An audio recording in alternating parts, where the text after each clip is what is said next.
tips de metodología relativamente pues como cortico, pero que nos puedan servir. Ahí pues puse el grupo Calman y el semillero Sincro, que es al que pertenece pues Freddy Bolaños, Mónica Vallejo y Eliana.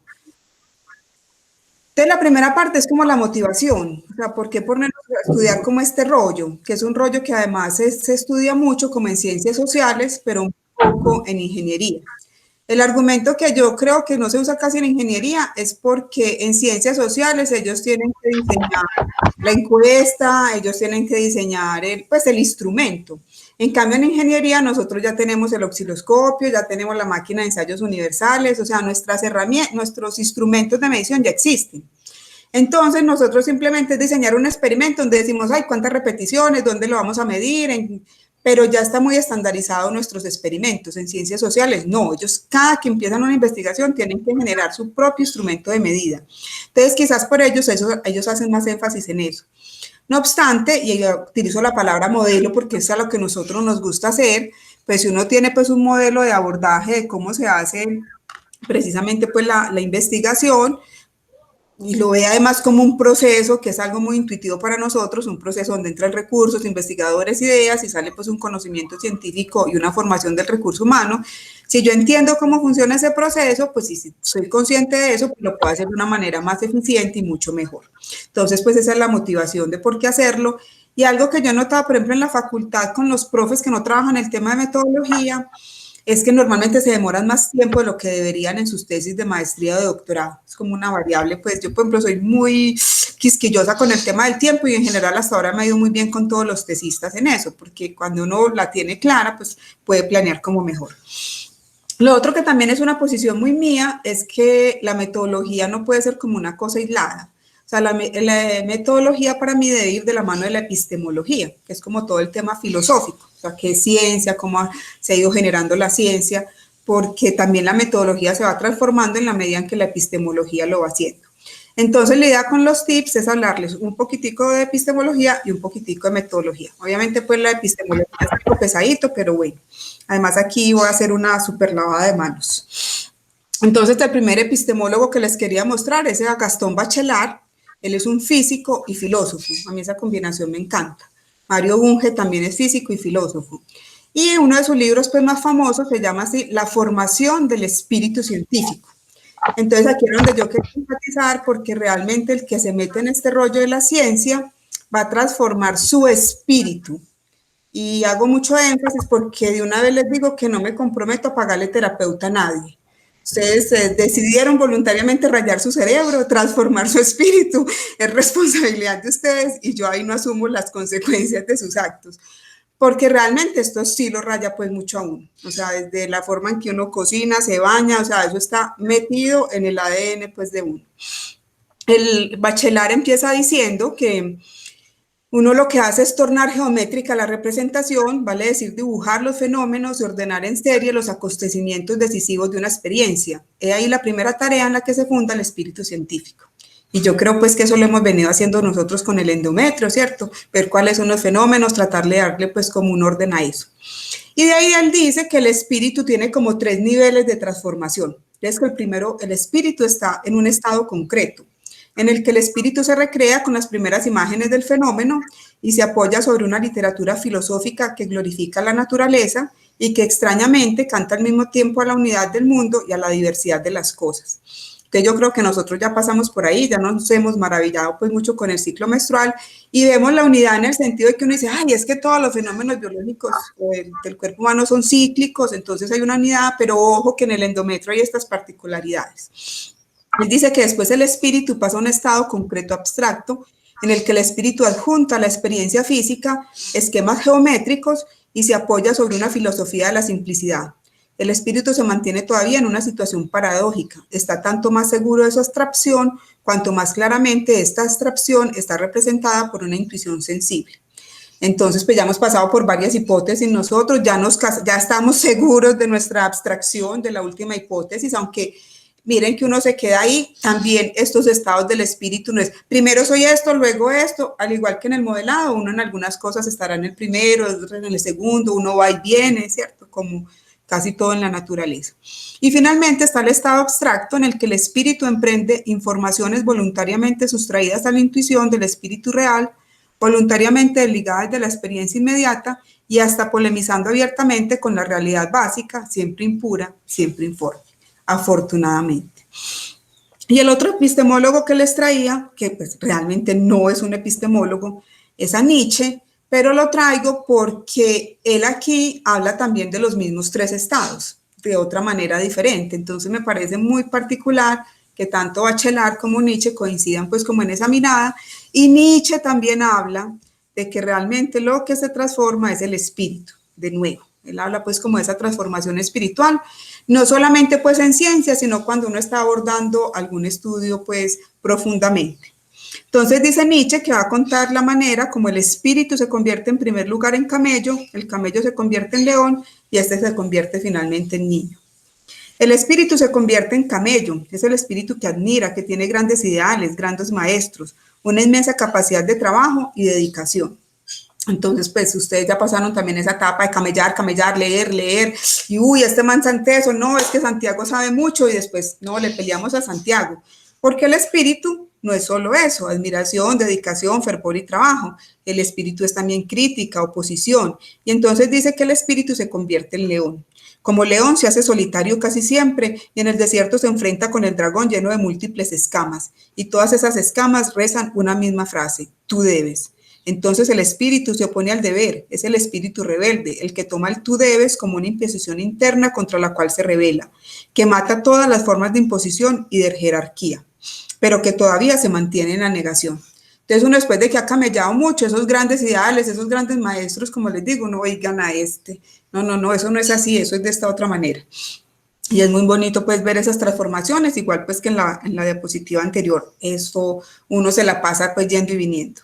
Y dice Nietzsche que el león se convierte finalmente en niño, y explica así, el niño es inocencia y olvido, un nuevo comienzo y una rueda que gira y una santa afirmación, y yo siento que en este momento nosotros ya estamos en esa del niño, ya estamos, porque los niños crean muchas cosas, y de una manera como ingenua, pues digo yo, entonces uno también de alguna otra forma propone cosas, como lo hemos estado haciendo acá, hasta que llega pues como a esa creación que va consolidando y vuelve y camella, vuelve y pelea y vuelve y crea, hasta que, como digo yo, llega un momento en que uno abandona la investigación porque afortunadamente nunca termina. Entonces esos eran pues como los dos tips de epistemología, resaltando que realmente aquí están transformando su espíritu y que es algo que van a llevar el resto de sus vidas. O sea, esta experiencia es realmente pues muy, muy profunda, aunque uno no lo sienta inicialmente de esa manera. Y ya desde el punto de vista de metodología, ya lo que quería yo como enfatizar, bueno, aquí hablar de como que la metodología tiene dos miradas. Una parte que es universal, es decir, que le sirve a cualquier investigador de cualquier área, que en este caso lo que va a presentar hoy es el manejo de las fichas de lectura, y que en general esa parte universal pues tiene que ver con los procesos cognitivos del investigador, y como los investigadores somos seres humanos, pues por eso compartimos todas esas metodologías científicas. Y también hay una metodología científica propia de cada disciplina, que en nuestro caso pues sería el modelado, y que se apoya pues en ese marco teórico para mirar eso que estamos investigando. Entonces hoy la idea es hablar de las fichas de lectura. Eso yo lo llamo pues como la caja de herramientas con las que tiene que andar el investigador en cada nueva investigación que hace. Yo me apoyé en un libro que escribió Umberto Eco, que se llama ¿Cómo se hace una tesis? Umberto Eco pues también es un autor muy reconocido en literatura, en filosofía, aunque él es un filólogo, siendo pues un libro, El péndulo de Foucault, como el de los más conocidos, El nombre de la rosa. Esto lo escribió él en 1977. A mí me parece que desde el punto de vista conceptual sigue siendo muy válido, ya lo que tenemos que replantear son las herramientas. Él esto pues incluso en el libro, él cuenta que él iba a la biblioteca, que cogía la ficha, pues lo cual ya no, obviamente no ocurre. Entonces él dice que las fichas de lectura hay que dividirlas en 4 grandes ficheros: el fichero general, el fichero de trabajo, el fichero temático y el fichero de referencia. Entonces el fichero de general es donde uno bota toda la información. Contiene toda la información encontrada sobre un tema durante la formulación y desarrollo de un proyecto de investigación. Toda, hasta el artículo que uno dice, este artículo no me sirve para nada, no lo borre, déjelo. ¿Por qué? Porque eso luego puede ser utilizado por otra persona que llegue a seguir con esa investigación. Pues físicamente, pues es como si uno cogiera todos los libros pues y los tirara en algún lugar.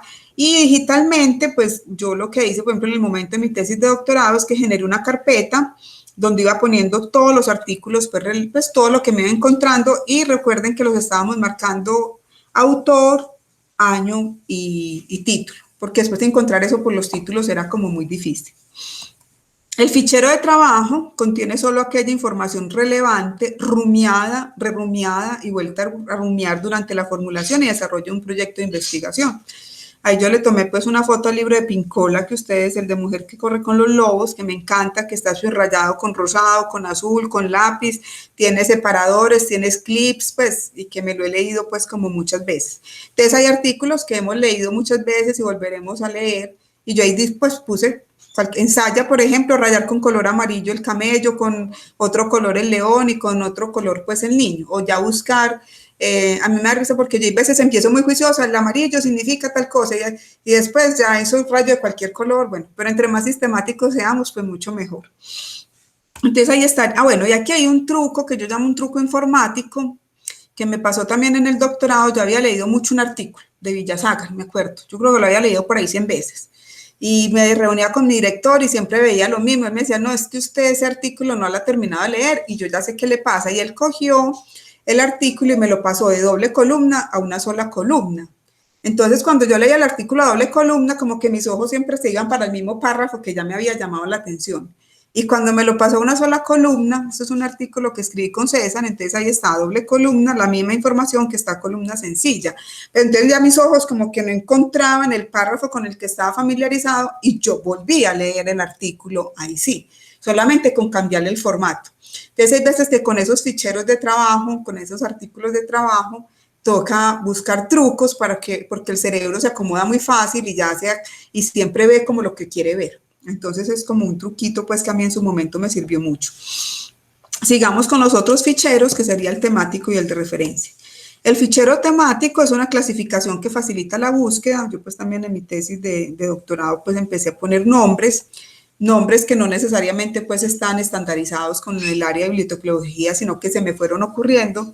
Pues nosotros no lo hicimos, no sé pues si en este momento ya justifique, pero es interesante uno empezar a saber cuáles temas. Entonces, por ejemplo, datos experimentales, fisiología, pues y que hubiéramos hecho como esa clasificación. Eso simplemente es para que la búsqueda sea más rápida. Y finalmente el fichero de referencia, que si bien es un artículo que uno tiene un dato, el dato del consumo de sustrato, entonces lo guardo porque sé que lo tengo que referenciar, así tengo un solo dato, así nunca más lo vuelvo a leer. Entonces esos serían como los 4 ficheros que plantea Humberto Eco. Y yo ya pues lo que digo es que en este mundo digital, pues me parece que eso quise yo en el doctorado de replicar, porque yo en el general tenía todos los artículos, después los ponía en temáticos y volvía y copiaba los mismos artículos que estaban en el general en cada uno de los temas, y el de referencia volvía y copiaba, entonces yo tenía la información duplicada muchas veces. Yo medio ensayé Mendeley algún tiempo, lamentablemente pues lo dejé, en estos días me llegó un correo que iba a perder la clave, ya la dejé perder. Sebastián Rudas sí lo utilizó muy juiciosamente en la tesis de doctorado y él me dice, por ejemplo, que lo temático, o sea, que sí es muy bueno porque los artículos están una sola vez.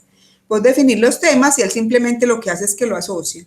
Y después la bibliografía que vas a usar en la tesis, das un clic y él te copia la bibliografía. O sea, autor, pues le decís que si en APA o en qué forma, entonces no te toca digitar artículo por artículo. Entonces ahí les dejo la inquietud por si en algún momento pues quieren indagar más sobre este software.